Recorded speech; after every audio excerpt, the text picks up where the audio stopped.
Good evening, afternoon, night, morning, whenever you find a way to watch or listen to this podcast. It is me, Omar Rashan T. Borja, the Burger Popper, and thank you for joining today and listening. I know this week we might not get much traffic, just given with everything that's happening. The big thing, of course, being college football 25, and that's something that crossed my mind today as I thought about writing something. I'm like, is anyone even going to read this? So hopefully these podcasts will be background noise for everyone playing this game we've been waiting for over a decade for.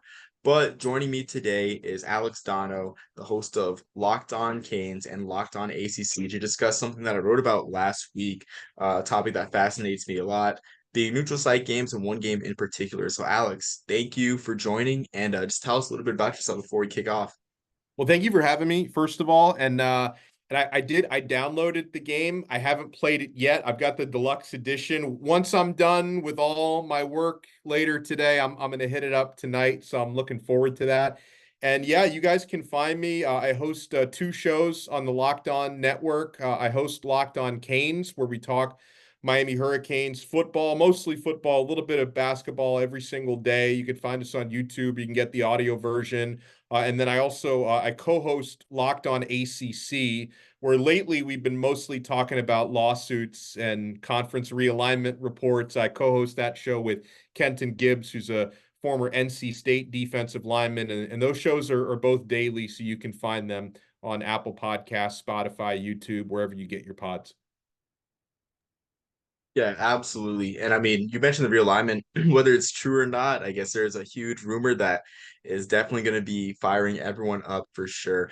But I mean, I really enjoy the work that in the short time that from when I first messaged you last week and the short time I've gotten to consume your work, I really do enjoy it. And I'm looking forward to this conversation. I really am. Me too.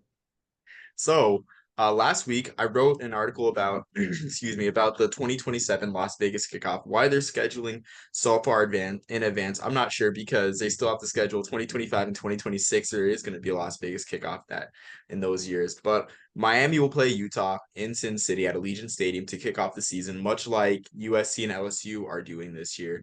And for me, this is a bit of a head scratcher because a couple of reasons because Utah has played in Las Vegas so much with it being, with them being the Pac-12, playing the Pac-12 title game. They were in the Las Vegas Bowl last season, and it only drew like 20,000 or like less than 21,000 fans, lowest attendance since Big West and MAC schools are playing in the Las Vegas Bowl. And so it was curious for me, but the one thing that had me the most curious was Miami participating in it, with there not really being an anchored home team, and Miami's attendance woes, as I mentioned before. I use air quotes for what you're about to explain, Alex. Um, I mean, everyone makes fun of the attendance woes. They make fun of the empty seats, the walls empty seats at Hard Rock Stadium, and so. I wanted you to go into detail on your thoughts on the matchup and also to go into as well, kind of as debunking the reasons behind these attendance figures and everything. Well, the first thing when I was excited to see, even though it's still a few years down the road, I was excited to see that matchup announced. Obviously, the first thing that stands out to me is, oh, hey, I have an excuse to take a trip out to Las Vegas, and I know a lot of Miami fans I talk to are approaching that the same way. Where you mentioned Utah plays there a lot.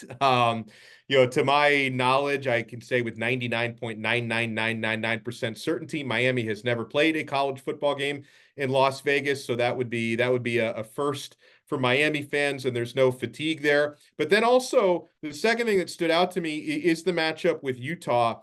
I'm a bit of like an amateur college football historian, and I think anytime you can match up two different teams for the first time ever, because Miami and Utah have never played one another. So there's that. So that stood out to me. It's an opportunity to play a new opponent for the first time, assuming they don't happen to meet in a bowl game in the next couple of years, which I guess is possible. And then also, from a storyline angle, Mario Cristobal, having previously coached at Oregon, he met Utah. I think he went 1-3 against Utah during his 4 years there, with the lone victory coming in the Pac-12 championship game in 2019. But you could say, Utah more or less had his number, including beating them twice in his final season at Oregon. So there's some intrigue there as well. And then, as I can talk about with the attendance, I'll get to Miami's home attendance in a second. But the other thing that when you and I were messaging on X last week, I know a lot of people were kind of getting to understand this for the first time, and I get it because people don't, understand what Miami's alumni base is all about. I happen to be one of the rare exceptions of someone who grew up in the Miami area and went to Miami. That's not really the case for Miami's student body. Heavy population from the Northeast and the Midwest. There's also a big international student population. Miami's not a state school, so there's not as much of a state of Florida tie-in. It's a small undergrad population to begin with. So one of the reasons, not excuses, but one of the reasons why Miami's home attendance is so hit or miss is you don't have a big alumni base in the area. The alumni base is very much spread around the country. So something I've noticed over the years is when you have some of these event neutral site games, Miami fans tend to show up more for event games like this. Miami's had a couple of neutral site games in Orlando to open up seasons, and people have come together for those. Miami played, I think it was around 2015 or 16 in Chicago against Notre Dame. There's a big Midwestern alumni base, and Miami had like a better fan turnout in Chicago than they have for some of their home games. So it's a very unique alumni base that's really spread around the country. So sometimes they come together better for these neutral site games than they do for standard home games.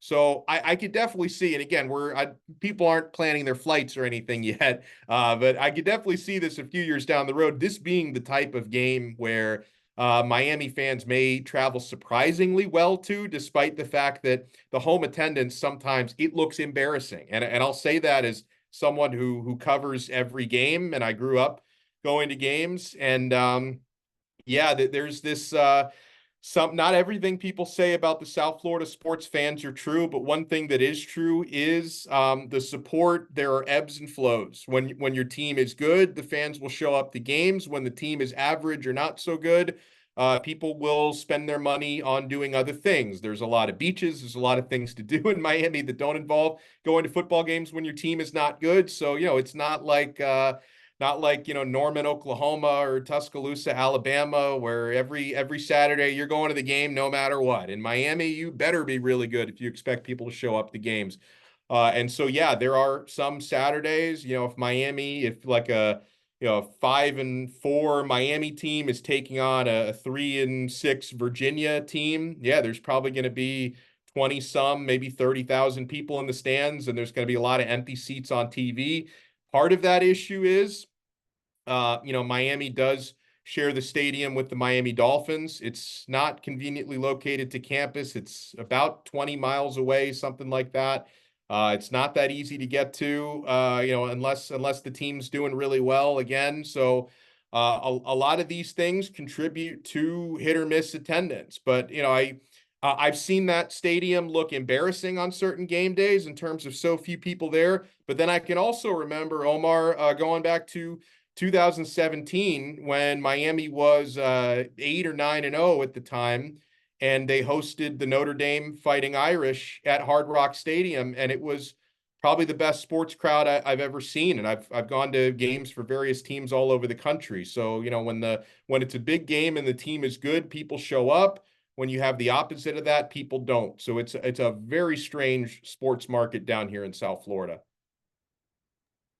Yeah, that explains a lot, honestly. Like I said before, when we were talking before we hopped on, like I felt like this was a great opportunity for me to be educated, and I guess for my audience to just to find out more about Miami. Because when everyone thinks about the U, they don't think about the fact that it's a private school with like an enrollment of 10,000. What you told me, it's funny that we had this podcast planned like last week, like in my unit. There's a new lieutenant from the University of Miami, and Wow. I was like, what a coincidence. And I told him about the situation. He told me like pretty much the exact same thing, where there's a lot of people from outside and how the attendance like isn't great for those reasons. So I think it's interesting. And it makes me want to ask too, with like the new direction that the ACC is looking to go, whether they lose Florida State or Clemson, what we know already is Cal, Stanford, and SMU are in the league. Schools with not as great I guess, football brands and everything. Do you think that Miami would benefit from, I guess, convincing, throwing some money for either of those schools, any of those three schools to move a home game from, if it's SMU to Cowboy State, or not Cowboy State, but AT&T Stadium, if it's Cal or Stanford, moving a home game to Levi's Stadium to make it an event that will really attract, I guess, casual Miami alumni? Because I guess up front, a casual Miami alumni will not want to go to, if it's on the Bay Area, they're probably not as drawn to Cal Memorial, even though it's a beautiful historic stadium. They're not as drawn to Stanford Stadium, especially for SMU. That looks like a huge money making opportunity for SMU because Gerald Ford only seats 30,000. So, do you think that Miami would benefit from, I guess, having their donors either chip in for some convincing money to move these games, make them more of an event, and with, I guess, the idea of drawing more Miami alumni to the games with the ACC's new members? I think it's a really interesting proposition that I haven't thought of. I know obviously most people prefer home and homes for obvious reasons, but I think these are special scenarios where not only, could Miami benefit from something like that, but then the other part of it is that if I put on my Locked On ACC hat, I was recently examining the types of travel miles that Cal and Stanford are going to be putting on. Like Cal is literally going to rack up 10 times more travel miles than Clemson in the same conference because Clemson doesn't go out west this coming season. Obviously, Cal has to go east a lot. Stanford, same thing. And so you would have to wonder if, even like less from a Miami perspective, I think it would make sense for Cal and Stanford to organize some matchups like that where you kind of meet in the middle because it's like, it's no longer college athletics. I know college sports are not, especially football, it's not really, amateur like people used to claim it was. But, the idea of having to travel more than 20,000 miles for any given football season, it's just unfair to, even if athletes are getting paid now, they still do have to go to classes and they have a lot going on in their lives. So I could see something like that being beneficial.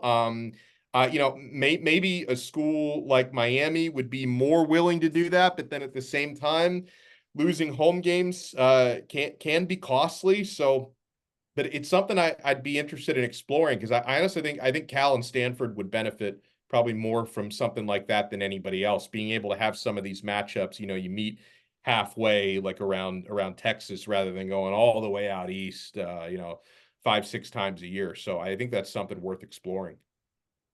Yeah, I think that's a good idea. And I was more focused on, I guess, like moving like Cal and Stanford moving the home games themselves. So like I guess you're Yeah. not giving away. I guess so Miami's not giving away a home game, but the meeting in the middle is definitely a great idea. I think especially for like cities that don't particularly have bowls, like I mean, or pro teams. Like the one I guess middle destination that would come to mind for me is like St. Louis, which I would say, I mean, that is pretty middle America. And they don't have a postseason bowl game. All they have from a football perspective is the St. Louis Battlehawks, the UFL, and I mean that's a football community that shows up for the Battlehawks, really. So I think that's something that is interesting and is and I think the ACC has also discovered that kind of, or like they have not discovered but been in talks about having that sort of middle ground, if I'm not mistaken. I think I Yeah. read somewhere.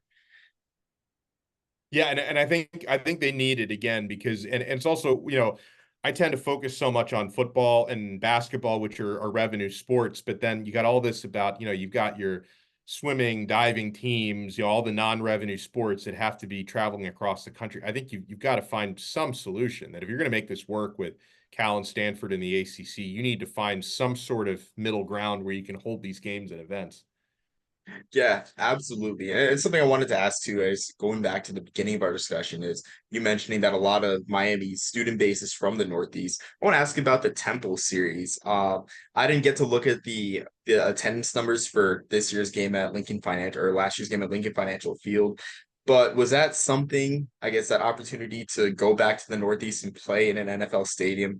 Is that something that, I guess, Miami fans were excited about, especially with it being an old Big East counterpart? Or was that something that's kind of like, meh, it's Temple, like Temple will always be Temple, like we don't care?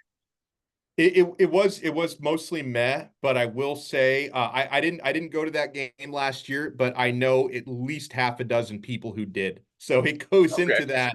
And from what I recall, like a couple things I remember about that game, I remember the weather being terrible, which probably hurt the overall attendance, but I do remember hearing quite a few Miami fans from the stadium when I was watching it on TV. So I think in that sense it worked out because there were a lot of folks who are, I know some Miami alums who live in New Jersey and New York area, and that was a game that they were able to go to more easily than Miami home games. So I do know that for some people, not that they were so excited about meeting Temple, although Temple and Miami have a couple weird tie-ins because Al Golden once coached Miami and he left Temple for Miami, and then Manny Diaz left Miami as DC to take the head coaching job at Temple. Then a couple weeks later, he came back from Temple to be Miami's head coach, and their former Big East members. So you had a few quirky storylines, but not really a whole lot of intrigue there. But it was easy to get to for Northeastern Miami fans. Okay, yeah, that's great to hear for sure. I mean, just hearing that Northeast tie, I mean, certainly is interesting. The one more thing I wanted to ask too is about Miami's scheduling philosophy, where looking at these kickoff games, they're kind of on the decline. I know the most noteworthy one, or probably the second most noteworthy one, the Advocare Classic, formerly the Cowboys Classic, you name it. The kickoff at Cowboys Stadium that Miami played in 2018. That one is dormant for now. Other games are kind of the matchups aren't as attractive, or they're held on an intermittent basis, like the Las Vegas one, or like the one in Houston, whatever the title sponsor is. Do you think Miami would benefit from being I guess I wouldn't say like I'd say like the new Alabama in that sense, where Alabama is playing one of these neutral site games almost every year to kick off the season. Do you think with Miami's institutional makeup, with the fan base and alumni characteristics, that they would benefit from having that schedule, kind of like being a yearly playing in a yearly kickoff game. I mean, much like Notre Dame does with the Shamrock series, but like not calling it the Shamrock series. I do think in Miami's unique case, I think it can be very beneficial because since you're in the ACC and you're the ACC is behind the eight ball compared to the Big Ten, what they're monster after expansion. Same thing with the SEC adding Oklahoma and Texas. I think anytime you have an opportunity, because all these kickoff games, they're always non-conference games and they're usually good matchups. So I think you can always benefit from that sort of exposure. I think it's a situation where you can't necessarily do it every single season, but I do notice Miami turning up in more of these over the last 5 or 6 years. Because I think you have to put an emphasis because if you're in the SEC or the Big Ten, quite frankly, you don't need that showcase as much because your conference schedule gets a lot more national buzz. So I think for any bigger name ACC program, right? I mean, Clemson's going to be playing Georgia and Atlanta to open up this season. Florida State has played in a number of these neutral site kickoff games. Miami turns up every couple of years in one of these. I think as an ACC member, I think you can benefit from that showcase because if Miami's not getting a game like this to open up the season, they're usually opening up the season against an FCS opponent, and not many people are watching it. So yeah, I think it's something that Miami can benefit from, and it's interesting, kind of the ebbs and flows of these kickoff games because if anything, I think these kickoff games need to be emphasized more nationally because I like that the playoff is expanding, but the traditional bowls are not what they used to be. So at least we get the expanded playoff now, but you have like bowl games that used to be meaningful, just the nature of college football now. I'm not saying I blame anybody from this, but if you're not in a CFP game, most of the good players are opting out to get ready for the NFL draft. So it's just, you tend to actually have better games to open up the season than you do at the end of the year, excluding the playoffs, of course. So I wouldn't mind nationally seeing these kickoff games get emphasized more because, nobody's sitting out the first game of the season. You might opt out in December, but you're not opting out in August, September. Yeah, I definitely agree. I mean, that's something that a lot of people have mentioned before. With, of course, we have this year and the next, the final 2 years of the current bowl contract. But what happens 2026 onward is anyone's guess. I do think some bowls will be slashed, sadly, because something that I didn't even think about when my co-host Jackson mentioned was he's like we have to find room for 8 more bowl teams with the way that the math goes, with there being four first round games, and like those teams that would have been eligible for bowls are not eligible for bowls because they're in the playoff now. They're not going to be playing in bowls. So it's just interesting. And the point you made too about opt outs, like especially the smaller bowls, are hurt a lot by this. And something that comes fresh to mind is, I mean, not even the small bowls, like a New Year's Day bowl, like the ReliaQuest Bowl, formerly the Outback Bowl. I mean, LSU qualified for that one, playing against Wisconsin, and of course, Jaden Daniels, won the Heisman, and having the Heisman winner play in the ReliaQuest Bowl, something rare, almost never happens. But of course, he's not going to play in a New Year's Day bowl game that's not part of the playoff, and much less not part of the New Year's Six, which was sad because that was a huge opportunity for that bowl to see the Heisman Trophy winner as a bow to his career. So it is sad, but that's definitely a great point about the direction of college football in its postseason. Yeah, so I just I can't wait to see how all this plays out because we're entering a brave new world now with and once this House settlement gets ratified, we're going to have revenue sharing. So I mean, a lot of people don't like change. I embrace change because I want to see how all this shakes out. Yeah, absolutely. And I mean, as a Service Academy fan, I'm kind of scared for the change. But I'm Oh sure we'll yeah. adapt like we always have. I mean, we adapted past the emergence of pro football. We adapted past all these wars that America participated in. But that's just my 2 cents as a Service Academy fan. But I mean, whatever will happen, college football will go on, I do believe. But Alex, is there anything final you want to promote before we head off? Unless there's something else you would like to add to the conversation before signing off? No, I want to thank you so much for having me on. It's really been great connecting with you, and I love what you're doing. And I love the questions. I love the conversation. So yeah, I would humbly ask people if you want to support my shows, Locked On Canes and Locked On ACC. We cover a lot of recruiting this time of year, and I just can't wait. I can't wait for football to start again. We're just at this point, we're what are we, a month and a half away from actual football games? So I can't wait. Yeah, likewise. Just the same. Week 0 is about probably 40-ish days. I guess Yeah. 40-ish days from now. It's crazy how much of time has flied this year. We are back to a new era of college football with a 12-team playoff, and who knows what this year has in store. But I know it will be great. Until next time, everyone, thank you for taking time out of playing college football 25 or just having us in the background while you play. Uh, Stay tuned for more podcasts. Jackson and I will be doing our close to the season preview of Heisman candidates. So stay tuned for that, as well as our week 0 preview, where we will pick up our rhythm from there, from week 0, week 1, and so on and so forth. But until next time, everyone, thank you for watching. And I'm the Burger Popper. Peace, love, and soul.